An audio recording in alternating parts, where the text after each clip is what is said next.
Now the Lord was gracious to Sarah as he had said, and the Lord did for Sarah what he had promised. Sarah became pregnant and bore a son to Abraham in his old age, at the very time God had promised him. Abraham gave the name Isaac to the son Sarah bore him. When his son Isaac was 8 days old, Abraham circumcised him, as God commanded him. Abraham was 100 years old when his son Isaac was born to him. Sarah said, "God has brought me laughter, and everyone who hears about this will laugh with me." And she added, "Who would have said to Abraham that Sarah would nurse children? Yet I have borne him a son in his old age." Hagar and Ishmael sent away. The child grew and was weaned. And on the day Isaac was weaned, Abraham held a great feast. But Sarah saw that the son whom Hagar the Egyptian had borne to Abraham was mocking. And she said to Abraham, "Get rid of that slave woman and her son, for that woman's son will never share in the inheritance with my son Isaac." The matter distressed Abraham greatly because it concerned his son. But God said to him, "Do not be so distressed about the boy and your slave woman. Listen to whatever Sarah tells you, because it is through Isaac that your offspring will be reckoned. I will make the son of the slave into a nation also, because he is your offspring." Early the next morning Abraham took some food and a skin of water and gave them to Hagar. He set them on her shoulders and then sent her off with the boy. She went on her way and wandered in the desert of Beersheba. When the water in the skin was gone, she put the boy under one of the bushes. Then she went off and sat down about a bowshot away, for she thought, "I cannot watch the boy die."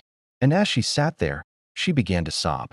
God heard the boy crying, and the angel of God called to Hagar from heaven and said to her, "What is the matter, Hagar? Do not be afraid. God has heard the boy crying as he lies there.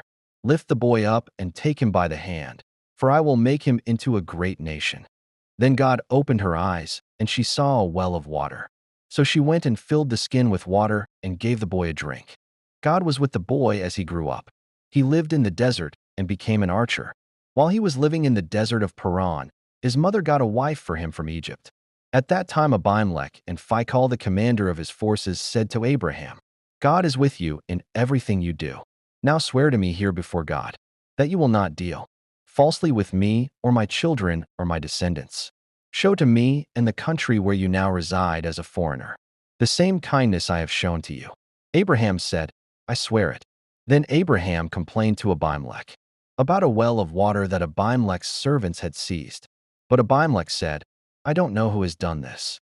You did not tell me, and I heard about it only today." So Abraham brought sheep and cattle and gave them to Abimelek, and the two men made a treaty. Abraham set apart 7 ewe lambs from the flock, and Abimelek asked Abraham, "What is the meaning of these 7 ewe lambs you have set apart by themselves?" He replied, "Accept these 7 lambs from my hand as a witness that I dug this well." So that place was called Beersheba, because the two men swore an oath there. After the treaty had been made at Beersheba, Abimelek and Phicol the commander of his forces returned to the land of the Philistines.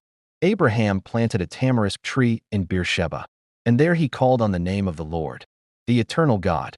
And Abraham stayed in the land of the Philistines for a long time.